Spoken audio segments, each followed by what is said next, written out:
Good morning and welcome to the first online sign surgery. So if you don't know me, I'm Jack Gocher. I've recently been asked to help the BSGA with some marketing work, and this event is one of those things. You may have seen the BSGA bulletin that came out last week. One of the main benefits of being part of the BSGA is just the incredible store of knowledge that's within, particularly within the board members and everyone else in the association for that matter. But it's all in their heads. There's a lot of documentation, but sometimes it's hard to know how to gather this information, how to make use of it. But these are sign professionals. They've worked in the industry for decades. They know a thing or two about how to build a successful sign business. Importantly, because they're part of the association, that means they want to share. That's part of why they're part of the association. So this is a really great opportunity to tap into that knowledge. So over the last couple of years, Craig and I, we've worked together at some trade shows, doing explains lounges and other things, at the print show as well earlier this year. At Signer Digital last year, so 2023, we introduced the sign surgery. You may have seen Craig in the lovely coat that's behind him and his apple, it looks like he's reaching for. It's a bit of a sort of PR-y thing, but it was a great opportunity for people to come up, ask some questions and get a conversation going. Craig, I'm going to hand over to you to sort of introduce yourself and a little bit about how that worked. Okay, great stuff. Thanks, Jack. Well, as Jack said, the industry knowledge, I've always thought has been staggering, and I've been very lucky that I've worked with a great group of people who've been prepared to share. Funny enough, actually, just looking back, I started on a YTS in, 1984? So actually, this marks my 40th year in the trade. I keep cutting my hair short and short to get rid of the grey. Eventually, I will be bald. So that's the only thing I can actually say on that front. But one of the things I've kind of made a bit of an assumption, and it's probably been proved to be incorrect since I've been heading up the British Signographic Association. I've been involved in signage and in franchising since 1989, and I've worked with franchise groups and I've worked with sign companies, but because I was in a franchise, everybody's kind of shared information. So business owners were really open and really transparent. I kind of made the assumption that was how it was across the UK. And I've always tried to be very open. If somebody asks a question, whether they're a member of the association, I will try and answer it. But it then became clear that actually we don't share very well. So it's in a way that the sign surgery came about in such a way that how do we get people to start to network, be open, be able to ask questions that maybe they wouldn't want to ask in an open forum because they maybe felt they'd be judged by their peers. And actually, what I've really found is actually most people don't judge. They're quite happy to be open. They're quite happy to share. Yes, they're not going to tell you who their customers are and exactly what they do, but they will share their experiences. So over this last 4 years, since I took on the role after David Catanack retired, I've found I've almost stepped into the role, and Sam will be aware of the phrase I use, the glorified agony aunts. You're taking calls from people. 9 times out of 10, they probably know where they want to go or what they want to do. They just want validation on a view that they have, or actually maybe just to be slightly challenged that they're going the right way. So the idea of setting up this forum is actually, and this, we'll be honest, this might not be the correct forum or the finalised version of it, but it was to actually have an opportunity for people to ask questions that are impacting on their day-to-day activities or might help them do things slightly better. So again, that's sorry to ramble, but that's kind of where we're coming from. Thank you. So I put a little note into the chat box. I see Marcus, I did receive your questions, yes, and we had a good chuckle at some of them, but some of them are much more serious, which we will be putting in a bit later. Either just pop a question in there, or if you'd like to speak, which is absolutely fine, just do the little virtual raise hand thing at the top there, and I'll come to you as and when we can. So we'll start with the question that's come initially from Sam. I know it's something that you and Craig have already done a bit of work on. I think it's a really interesting topic, actually. It's the need for advertising consent. You're saying that many people don't realise this is actually something they need. I've certainly not heard of it. Craig, I think you could shed a bit of light. Yeah, certainly. Well, Just to answer Marcus's question, the coat's there, and I am fully clothed, and there's my apple, just so that you're happy. So there's 3 of your questions answered straight away.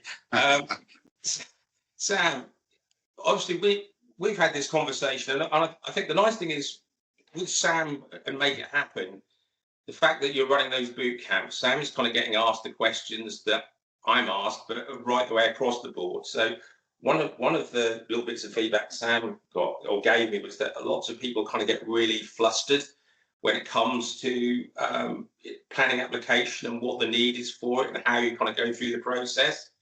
In fact, they don't even know it exists. I think that's the thing. I think that's the thing that, I mean, over the last month, we've probably had about 45 people through, and I would say majority of those didn't really know about advertisement consent. Yeah. So is everybody in the group aware that there is an outdoor advertising guide? It's actually provided by the government. It's kind of 37 pages. It kind of gives you an outline of what isn't needed. It's not actually, I don't think it's actually that great a booklet, if I'm honest. It's it kind of covers the bases, but to all intents and purposes, is saying anything over 0.3 of a square meter should or could potentially need planning consent, and anything that's actually illuminated does need consent, full stop. Now, I'd kind of go as far as to say pre-COVID, the relationship that you could have with planning officers in the local planning authorities could become quite beneficial, because actually, I'll use the analogy, if you ask, does it need permission? I would say 99.9% of the time, the answer will be yes, it does. The real answer is there aren't that many people out who actually check it. The reason they kind of get dragged back into the public eye is because something actually is flying adversely against something around their surroundings. I don't know if you've seen just recently, there's a sign that's gone up in Stanford. Now, Stanford is actually a lovely little village in Lincolnshire, and basically their council have decided that there's only certain colours and certain type styles that should be used within a certain catchment area. And that's saying it's because it's in an area of historic interest.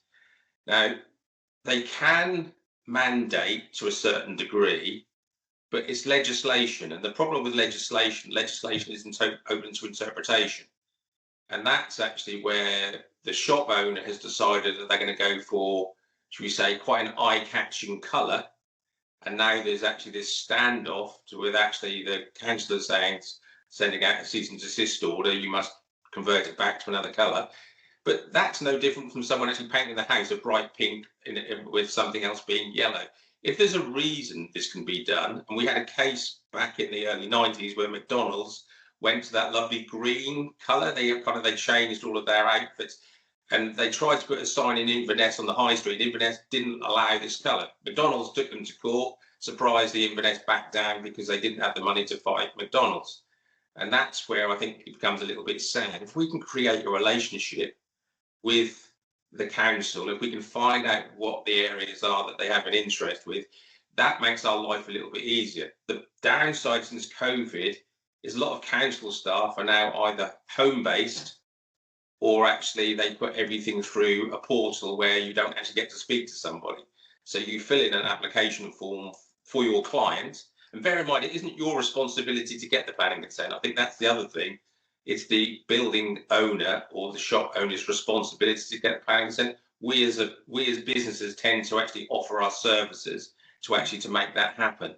So that's kind of where there's that little bit of a grey area. If a business owner tells you to get on and put the sign up, you can kind of hide behind well, you've given me the instruction, I'm just doing what you've asked me to do. That might not be considered very professional, but lots of us will do it. And that probably is the answer to your question, Sam, where people don't know about it, because actually the less I know about it, the less I can kind of trip myself up over it. Sorry, Sam, you put your hand up.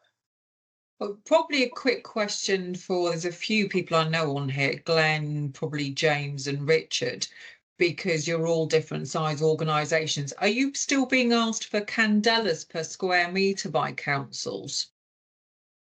For me, Sam, I tend to look on the high street and see what else is up there. So if someone wants an illuminated sign, with the illuminated letters, and everyone else has got trough lights, I'll say you can do it, but the council might come along and tell you to turn it off. Whereas if you want a trough light and everybody else has got a trough light, nobody's going to complain. So occasionally we've been asked about candelas, but not very often, very, very rare. The interesting thing is, Glenn, most of the councils don't have the equipment to measure it anyway. So Yes. that's where they tend to fall down. Because so I've been asked by people, what do you do about the, when I'm asked about what the candela and the brightness of the sign is, most people will just say, well, let's actually have how many tubes it is times the amount of tubes. So the manufacturer will give you the brightness of the tubes, and then we round down so that they fall under the level anyway, because they're relying on the council not having the ability. But you're spot on. That was one of the things.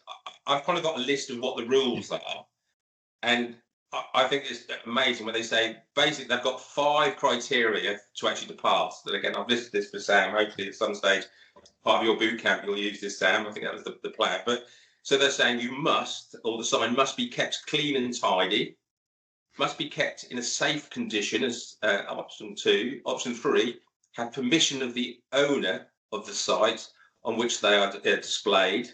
And this includes the Highways Authority, because again, a lot of people think, I can just stick a sign up on the side of the verge, there's no issues. Well, that falls under a different legislation as well.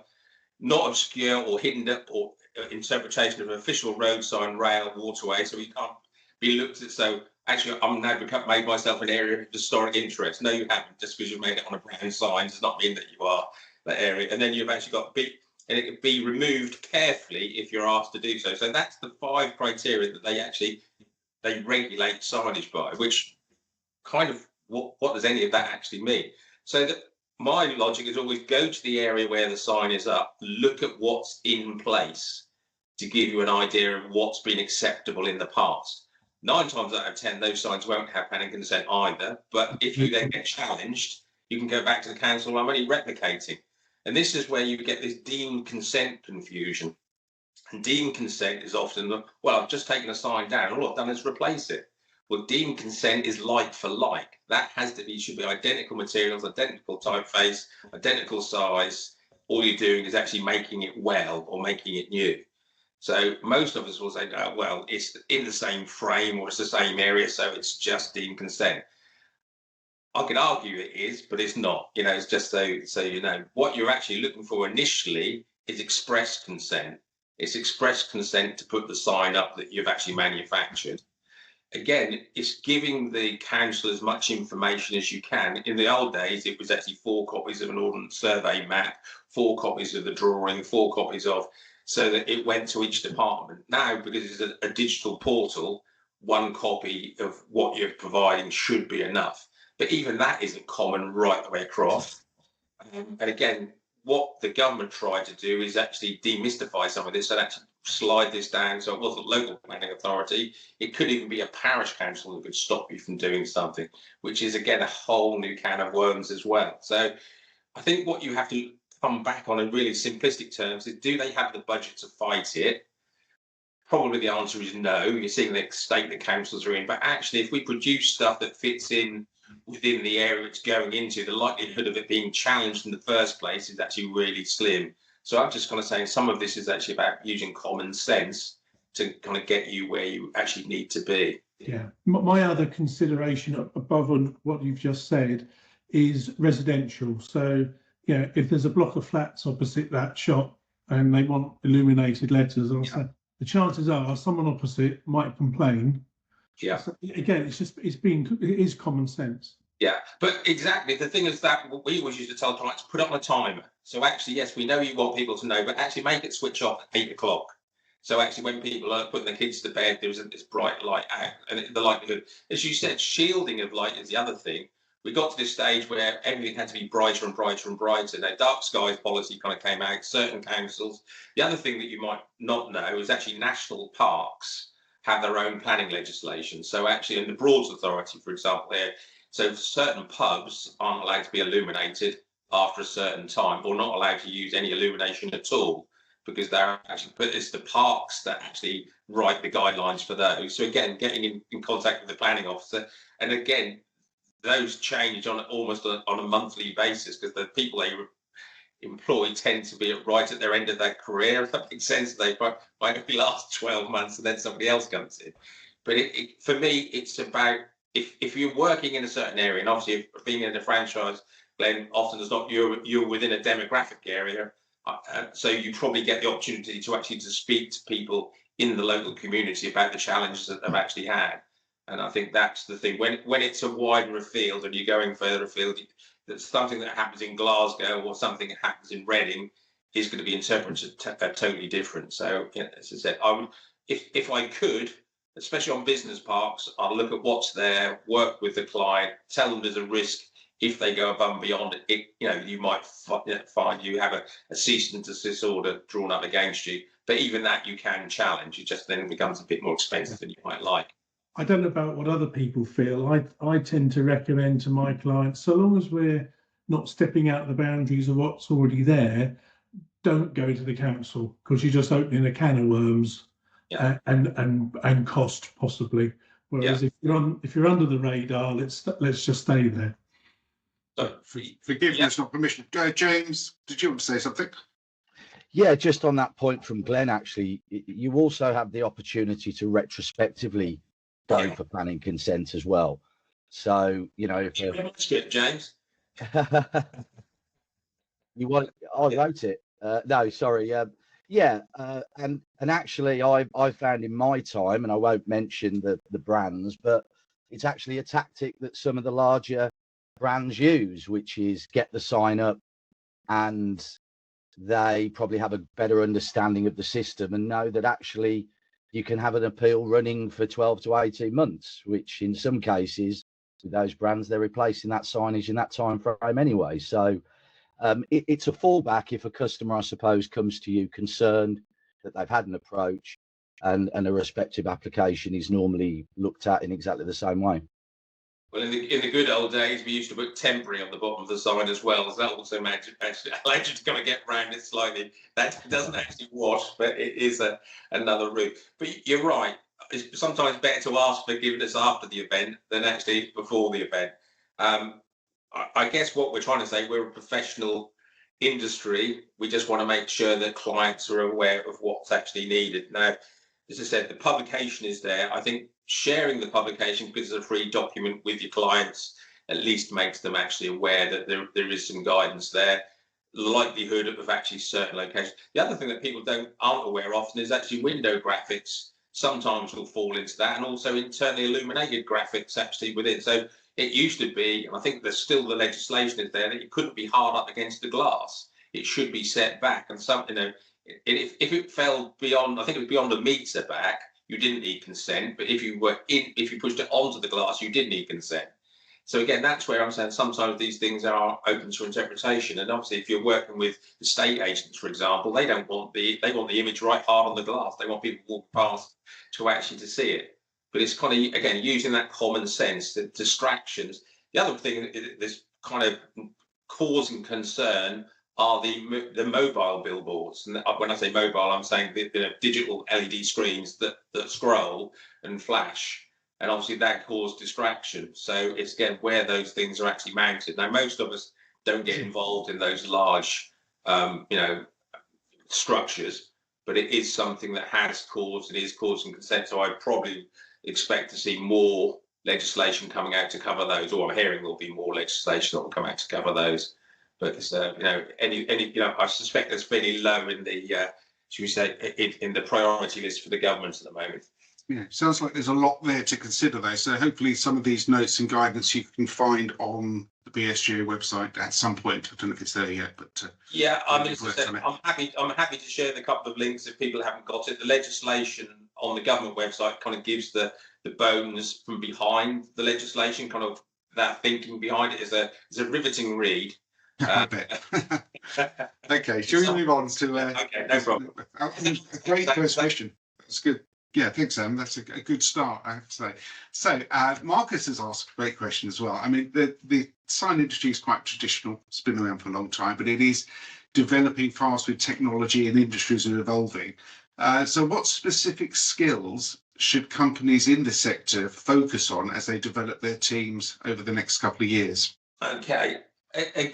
Again, I was going to flip this round to Marcus, because obviously you've been involved in the print sector, Marcus, for a long time, and obviously the fact is you've been involved in the training.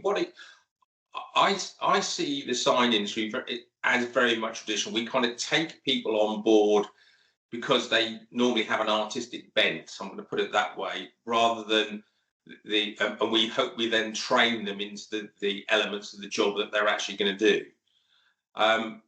For me, we have a huge issue with youngsters not coming through, because obviously they don't know about our sector. We've got an issue with actually our salary structure is actually quite poor compared to some other industries. So we're seeing people leaving the industry, and actually the people who are kind of still in it just want to do the job that they currently do. And so trying to get somebody to train, I mean, AI is a prime example where actually, I think you also asked the question about, VR against AR and actually how we might adopt it. For me, is making people aware of the processes behind it is certainly a skill set. But I also think that it's not what I class as traditional signage. Actually, taking somebody around a virtual reality site to show them what that signage might look like, because obviously that's constructed in a computer program, or AR where you take someone to a live site and maybe show them what that furniture looks like, or they can walk around and move things where they want to be. To me, isn't traditional signage. And also, yes, there might be an income stream from it, but I don't know how we adopt that to improve our businesses. And that was what I was going to ask how you felt, because obviously you're doing some of the training, you're doing some of the mentoring now. I mean, people on this call are, business owners own a business. And I was just thinking, there's a guy called Richard Gregory at Evolve over in Rickmansworth, and he bought a new piece of technology. And whilst he had operators, he was the one who, stays up until 2 a.m. reading the manual, trying to work out how this piece of kit works. And I think business owners, have got all these hats, and you've got to know what to do now. You can't rely on other people. You've got to know how to work the kit, work the technology. So flexibility, one of those things about all business owners, you want people in your business who are flexible, who are willing to do lots of things and be curious and learn. But of course, that's the ideal, and not everybody wants to do that. They just want to do their job, and I've always done this, I want to do this. And how do you get them to move on to other pieces of kit or technology? But technology is simpler. So, you've got the digital printing business. One person can print and finish in a room and sort of walk from one machine to another and press buttons and tap into screens. But in a smaller signage, businesses are under pressure. And you've made the point about VR and artificial intelligence. What skills are? I suppose my question was, even though I've just made that statement, is what are the skills that are required now in the typical machine minder in a B2 B1 printing house has got to have computer skills now, because they've got to understand, because the machines are there's less engineering knowledge required. There's not knowledge around fonts or fluids and water balance. It's all to do with the technology. So you want somebody who's very computer literate. Where's what is the ideal person? I suppose it was just an amusing question. It's difficult because actually, coming from predominantly the businesses that I've worked for, originally Fit Signs back in Norwich were 55 employees, had a number of different departments. So people specialised in certain fields. But most of the businesses I've worked in since those, 28 years at Signs Express, I've done a bit of consultancy. They've been smaller businesses. So therefore, people's skill sets tend to be slightly wider. And so they were involved with the design. Like they were using a particular software at the time. They were actually driving the plotter, they were driving the printer. So they might not have been particularly academically gifted, but they were quite happy to actually work on the design side for the structure. But then they'd actually, the following day, after they'd actually dressed the substrate, they'd be out putting the sign up or actually fixing the sign where it happened to be, whether it be a vehicle graphic, window graphic, whether it be a shop front. So I think the skill set within the smaller sign businesses tends to be a broader brush. And actually, I hate using the term jack of all trades, master of none. I actually think it's quite a positive thing. I don't need to be absolutely superb at everything, but I need to actually understand the fundamentals of how the things go together. And for me, I think that's the trick at the moment. I noticed Alex Leggett was actually in front of, I think you said 70 school, the year 11 school children today, talking about our industry and how they might get into it. Now, most kids don't have a clue what signage is about. And when you talk to somebody who wants to come in, all they want to do is sit behind the desk and design something. Actually, the thought of actually going out in the cold or going out when the weather's slightly inclement isn't particularly attractive. So for me, it's actually educating people that this is part of the process, but we shouldn't be so fixated on just youngsters. I think we've got kind of 3 generations that we can be trying to attract into our industry to actually, and again, that training then comes back. Sorry, Sam, you popped you. Yeah, go on, Sam. You need to unmute yourself there. So. Yeah, unmuted. One of the things that I'm trying to encourage people to do, especially when they come on any of the boot camps, but not just if they've been on boot camps. Obviously, that's an opportunity for me to speak to them. But I try to say to people, think about anybody that new comes into a role within their business. If you have an intranet, which we do as Make It Happen, I always try and get people that are new in. I appreciate we're very small as a company, but as new people come in, we've got a training document that is continually uploaded. So say, for example, Marcus, I don't have any machinery, but if I had somebody who operates machinery, I'm trying to engage everybody to think about, and the way I'm wording it is that think about you employing the next person. What challenges, what hurdles did you hit? So to make your life easier when you're then trying to train the next person coming in to support you, document what you're doing. I appreciate we're all very busy people, but it has really helped with the team at Make It Happen. Just as they're coming in, and every time we learn something new, we continually add to it because it's live. I don't know if that helps. I think you're right. The documentation, and that's, I mean, I'm not going to, obviously, I know franchising pretty well after being involved with it for 30 years, but one of the things the British Franchise Association always did was encourage people to actually put manuals together. Now, the problem with manuals is actually you have to work your way through it to find the information. So actually having a support structure behind where you can pick up and actually ask the question was often where people actually fell back to. So Signs Express, for example, had a very good intranet where franchisees could ask questions of each other or where a product actually came from rather than looking at the manual. Now, for me, this is exactly where our sign association should be. Someone's got an issue, someone's trying to find something. I've tried this product, does it work? Well, actually, this is something I've used. Can we share it? So that how do we actually share the information? I suppose is where I'm coming from, Sam. You've got that document. We had a manual, but people want the answer straight away. So actually, for me, if the question keeps getting asked, that's where we should have a document. So that people can actually refer to almost like the frequently asked questions, but I know things kind of get buried. So it's a tricky one, and how we educate people. These type of seminars or these type of events, I think, work well because people can ask the frustration. But then, what do we do after that? How do we share the information that we've just talked about to bring people on to the next level? And your boot camps are a prime example of actually the fact that people are kind of coming in and actually asking those questions. And actually, as you said, new starters, where do they begin? There's so much information to take on board. But as you said, my concern, I suppose, is I'm rapidly heading to I'm the wrong end of 50 now, and actually, but it's kind of how do I impart the information that I've learned over the years?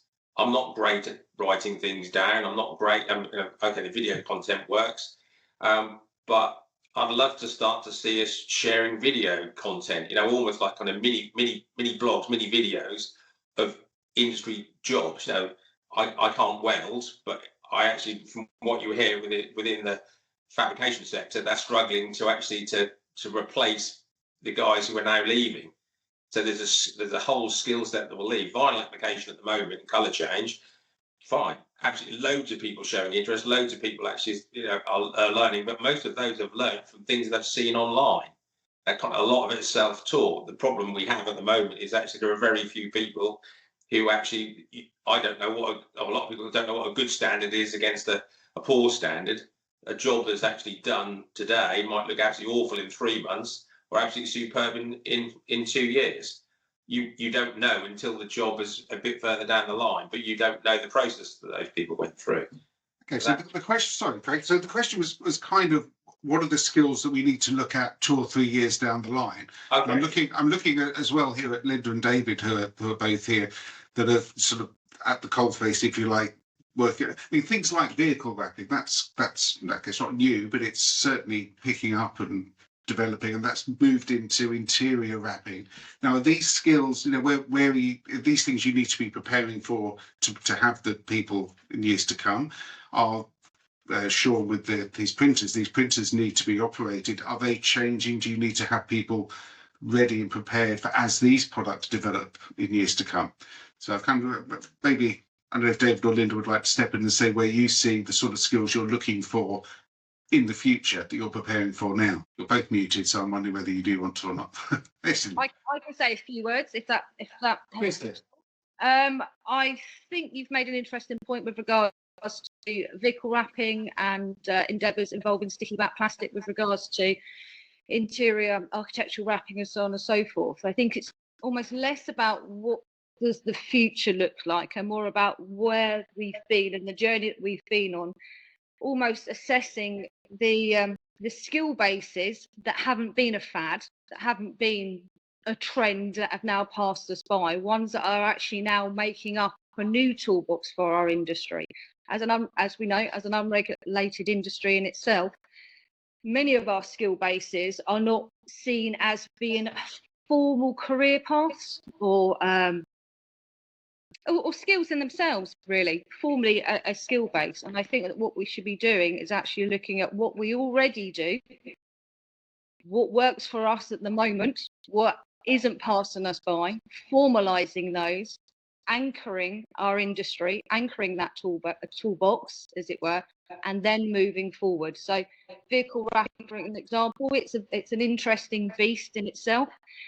There's a genre of vehicle wrappers who don't see themselves as part of the sign industry, and there's a genre of sign industry experts that see vehicle wrapping as a natural progression of what we do and what we've been doing for many, many years. I think what we need to be working on is extending the community, opening up the sign industry community to say, actually, we're all in this together, we're all part of this together. Let's look at, as Craig quite rightly said, a job can look great on the day, but may not last another 12 weeks, but equally can look fantastic in 12 months' time. The challenges that we face running our own businesses and employing staff and making that an attractive prospect for people is that we don't have any real formal benchmarks in place or standardizations in place. And I certainly believe that as an association, so I've got my association, my BSGAA hat on here, that is certainly one of the main objectives of many that we are addressing. Like I say, to standardise what we do, to formalise what we do. We are witnessing an ageing workforce. Yes, we are opening up to the younger generations to come on board, but there's still so much confusion about who we are, what we do, and why we do it.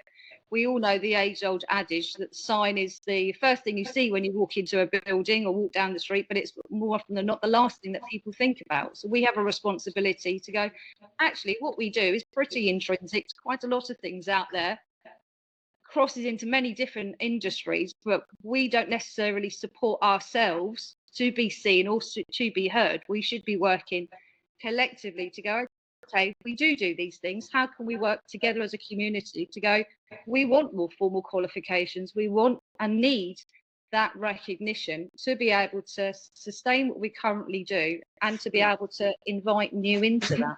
An interesting area is, sorry, just to add that, is culture and opportunity, and trying to attract anyone into the business one of the things they're looking at is the culture, and the great strength of a smaller business is the flexibility, the mindset. You, the owners of a business, you're normally very open. You have open communication styles. You want to get things done, and that can be an exciting thing. And then there's the opportunity side, and so my wife has a cafe bistro catering business, and catering is full of weird people, chefs and cooks and people who want to bake cakes, and very odd sort of area. And employing people is difficult because it's hard work as well. It's really hard work. But one of the things she's got fantastic kitchens, and she does lots of outdoor events and some very big events. But she can't, she can either choose to work 20 hours a day and it's really grueling, or she sort of steps back. And one of the things she's done to sort of attract and keep good staff is to say, look, I've got the facilities here, I've got the kit. Here's a project, or here's a market. And I think projects are really interesting. If you can get a mindset where you give someone a project, say, look, risk and reward, you can actually if there's a market here, I've got the kit and capability. You take X amount and I'll take X amount. There's a day job to do because that keeps us all going.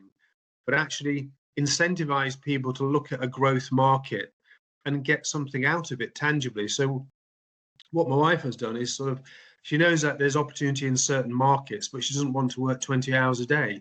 She's got a capability, she's got a resource.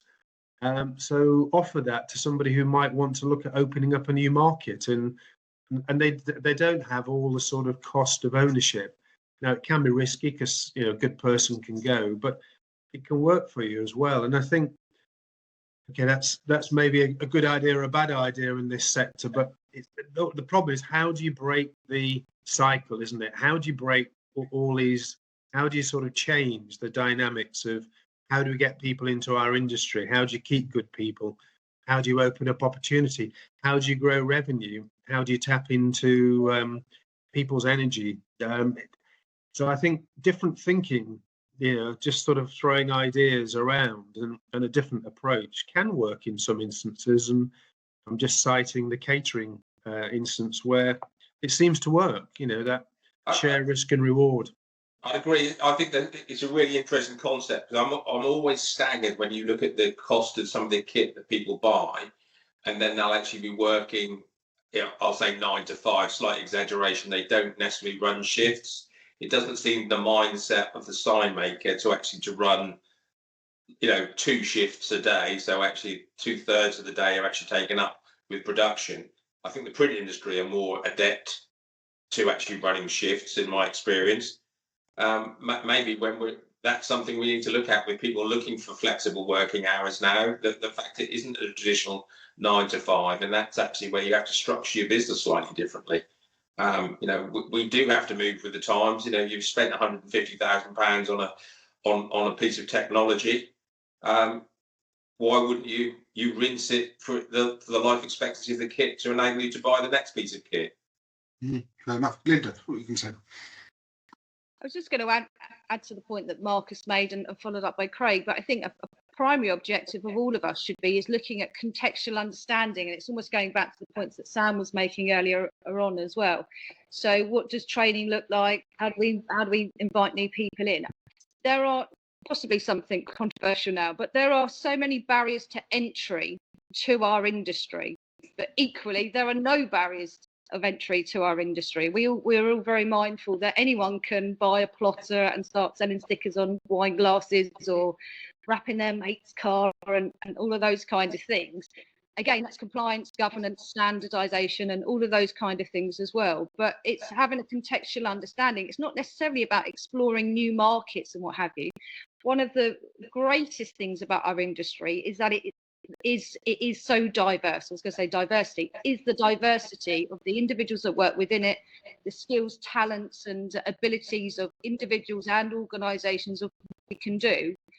But it's almost too much. We now need to start bringing this together to go, okay, then this is a potential career path because this is what it can look like. So again, we're talking earlier on about machinery and quite rightly so, it's down to the business owner to work 25.5 hours a day to understand tools, equipment, processes, and so on and so forth. But it's about ensuring that there's context in place to say, today you've been employed to be the apprentice installer, sign fitter, but actually, if you got your head around how to use this piece of equipment, or you understood the quoting and selling process, that would ensure that you can be the best installer that you can be. But equally, you may be a general all-rounder installer, but actually, I didn't know that.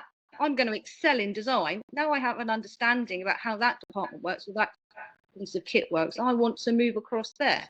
So for me, it's about contextual understanding. We have a responsibility as custodians of our industry, but also as business owners as well, to ensure that the context is there to our clients, to prospective team members, but also to current team members that we employ as well. Thank you. So, another good question. So there's no other specific questions, but I did want to just finish on a general point that I think could form the part of some good questions going forward, and really what the sign surgery is kind of all about. It's the topic of conflict resolution. Now, Craig, we've spoken before, and you say you get a lot of calls directly about conflicts that the members or people are having with their customers or with the council or with them.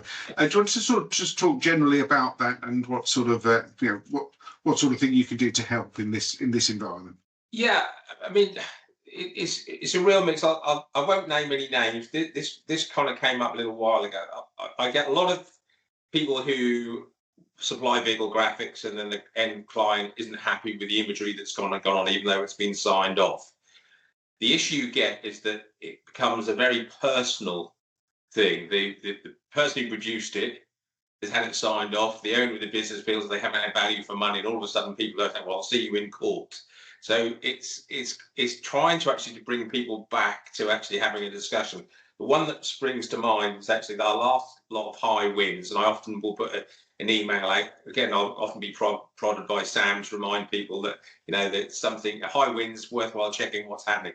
Now, this particular sign was a projecting sign that one of the fixings had actually come away from the wall. So the projecting sign was clearly dangerous, and the particular sign company had been asked whether they could come and remove this sign. And it wasn't the sign company who put it up, by the way. It was actually just somebody that had gone through the online directories and found the name. And this guy said, "Yeah, we charge so much an hour. This is what we'll actually come and do. We'll take the sign down, and then it's up to you how you replace it." So out they came, took the sign down, and actually sent the bill in.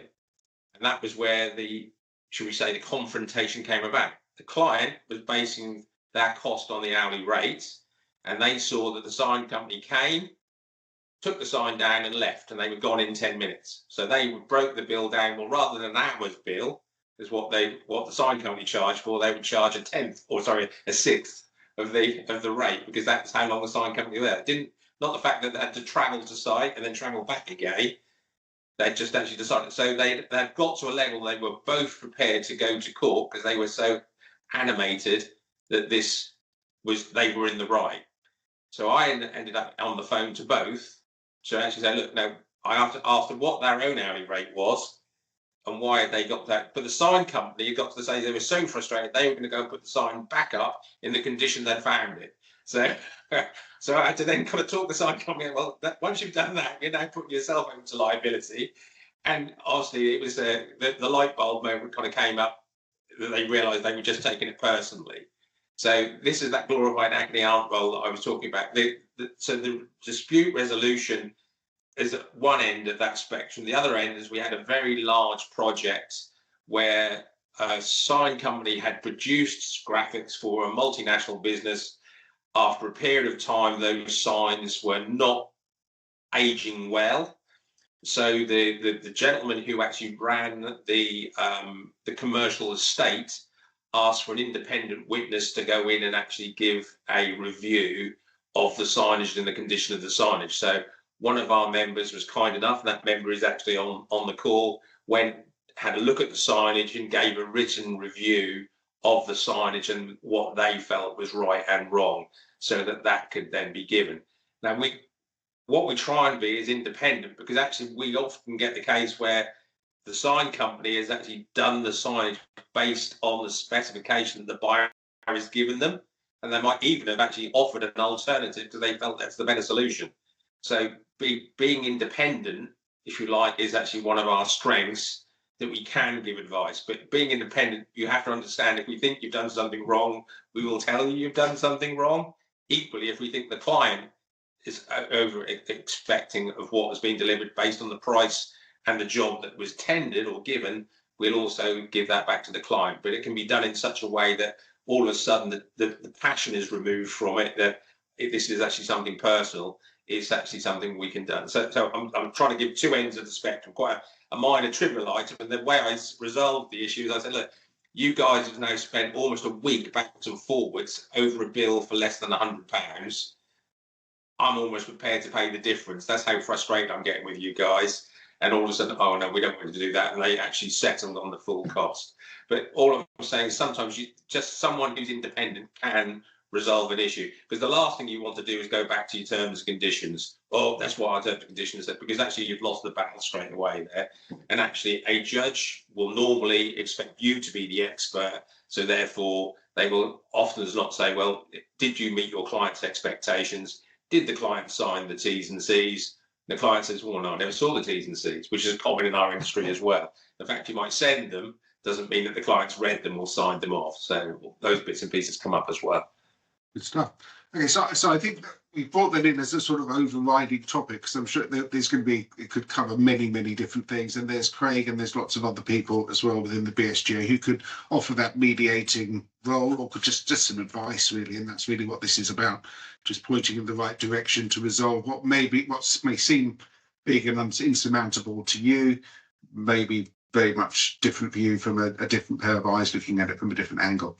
So that's what that. Now, I think we were aiming for about 45 minutes for these sessions, which I think is ideal. So I will call it in there. Would like to say we really appreciate your feedback on the value you found from this, how we might do things a little better, anything like that. And I'm sure there are options, or just drop us an email through the systems, the ones that you've had. We are going to run this regularly. So hopefully please do come and join us next month. The next one will be on the 11th of December. Now you'll get invitations and what have you in due course. But do share with your own networks so that we can sort of get more questions in, try and get this sort of moving quickly. I've just had this idea while we're talking of doing maybe a quick fire question round. So I think we see that in a lot of things where maybe we get 5 or 6 questions and you've got 2 or 3 words to answer. Yeah, the thing nice Jack, we say about all the knowledge that we've got sitting in this cast at the moment is huge. I think if people can actually answer questions, and maybe we're actually a little bit more honed. Maybe we just have 1 or 2 questions for that cast, and then we can build on it as well. But as I said, for me, this is what I want to see: people networking, sharing expertise, sharing knowledge. It can only be a good thing. Right, and one of the things I didn't fully realise is, how much. I mean, just that conflict resolution, because that happens so many times. It's almost a case of, did you know the BSGA did this? Did you know? And I know you're always marketing and pushing, but just a campaign which, did you know we do this? Did you know we did that? Did you know? Because a lot of people just don't know what you actually do. All these sort of strands and things that you're helping on.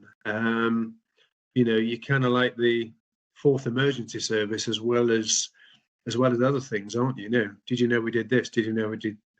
People don't know, and I know it's difficult communicating, and you say it and people don't hear it, or they don't listen. It's constant battle, isn't it, to sort of get people to listen to what you're saying. But anyway, the did you know thing is, to me, I didn't know. So. Did Aaron just have his hand up? I don't know if he did. I was about to go to him, but he's dropped out the chat. So I will drop him a line afterwards to see what no problem. Was. Well, look, thank you, everybody, for... One thought, guys. This kind of came across my desk a couple of days ago when I was talking to another sign business, actually a stateside. They were saying that I often get asked what our industry is actually worth. And I think I've seen numbers from 500 million through to £1 billion. Now, the American market, they're actually claiming for 2024 is actually worth, and this is the sign market, is worth $39.6 billion. And they're projecting the growth for 2034 to 75.4 billion. So if they're at 350 million population, we're at 60 odd. So I'm saying, even if I'm conservative at 10%, maybe our industry is worth 4 billion rather, and our projected growth to 7.5 if we run in tandem. How much of that are we actually getting each business if we actually ask ourselves? I often go, there's not much of a market where I am from. I have to say, I think the sector is much bigger than we actually think it is. Well, I think Sean is probably a good person to ask on that front, because what is the sign market? I mean, they may be counting all kinds of areas that we wouldn't even necessarily consider, but actually they would say are part of the industry. I mean, I think a lot of it is down to what's in that classification between print, signage, fabrication, neon. There'll be kind of a lot. I mean, Linda touched on it earlier by saying there's a lot of diversity in what is sign, graphics and print. So you can I think a lot of it is boiling it down. I mean, I see a lot of forecasts, and I think I've shared with Craig some of the numbers that we work with here at Fujifilm. There's a lot of stuff that HP provide in terms of business worth and volumes, and it does run into tens of billions of dollars.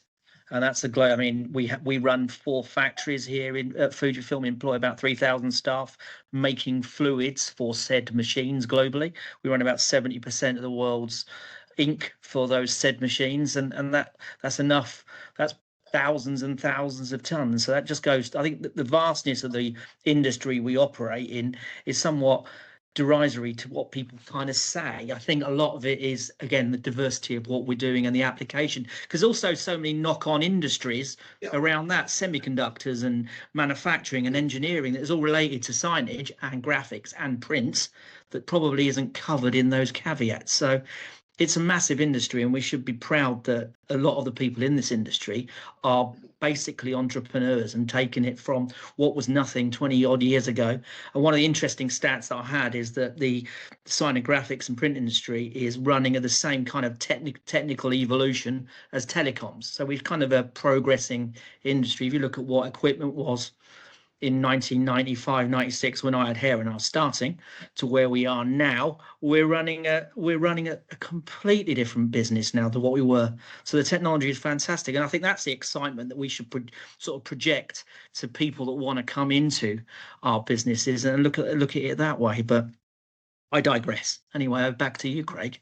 Thanks. Okay. Oh, no, I just looked you up there, Sean. But one of the things I talk to businesses about is use your supply chain to actually feed you with ideas. Now, Fuji, Xerox, Canon, Ricoh, they all produce these fantastic brochures, do these amazing pieces of research, and then they disappear, and then another piece of research comes out. But if you actually, on a formal basis, every 3 months, ask your supply chain and your potential supply chain to sit down, get the marketeer rather than the salesperson, and talk and just say, right, I want to know what's happening in North America. I want to know what the trends are. I want to know, and you structure it and tell them this is what you want before they come in. And they'll come in because they want to sell your kit or keep you as a customer. Yeah. But formalize that process and make them the font of knowledge, and get your team to sit down, because feed them with ideas. And what's happening in China, what's happening in Northern Europe, and that's a great way to understand where the market's going, just using this font of knowledge of innovative global companies. Now, why wouldn't you use the knowledge of innovative global companies like Fuji, because they've got a lot of answers to what you might look at and what new markets there might be, or what you can use your kit for. So to me, that's just a simple, no-cost way of introducing a bit of energy. I was talking to a business owner on Monday, and he's talking about how he hates Mondays. And he's lost all his energy because he's just knackered. He's just so knackered running his business. He's lacking, he's just feeling worn down. And he's looking for a spark to sort of whiz him up again, and get him excited about things. Well, talking about that sort of stuff lights people's eyes up. Anyway, it's interesting. Yeah. And I think a lot of it, and we spend a lot of money on reports, and I know other companies similar to ours do exactly the same. And what it is, it's there for sharing. It's just that when you start speaking about stuff, people are very insular and they want to look at themselves. But sometimes you have a look at what customers are actually doing and speak to them and take the time to listen. There's not a lot of listening going on in the world, as I always tell my daughters, 2 ears, 1 mouth. You should use it in those ratios.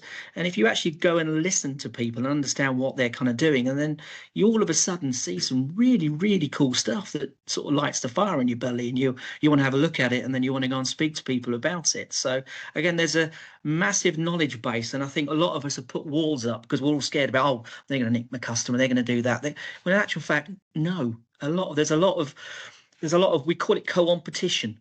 You work with a lot of your competition in a lot of different ways that no one knows. And I'll be a lot of, I mean, John's on the call here, John Telling from Perfect Colours, and there's a lot of people that actually we all talk to each other, maybe in the pub, maybe in the bar, but we do share a lot. So it's not kind of an insular business that people may think. So I think that's where I like what Craig and the team here at BSJ are kind of doing, because it's all about talking, and talking helps and drives that fire and gets people excited to go to work on Mondays. Lovely. Thank you. Thank you, Sean. Well, that was good. I mean, we are almost at the hour. I'm not quite sure what's going to happen at the end of the hour. I think you might just turn the lights off. But brilliant. I really appreciate everybody joining us. Craig, thanks for sharing your knowledge, and the rest of the team, BSJ, for sharing. I do hope you can join us again on the 11th of December. Any feedback, anything you think we could do better, please let us know, and please send your questions through for next time. Thank you very much.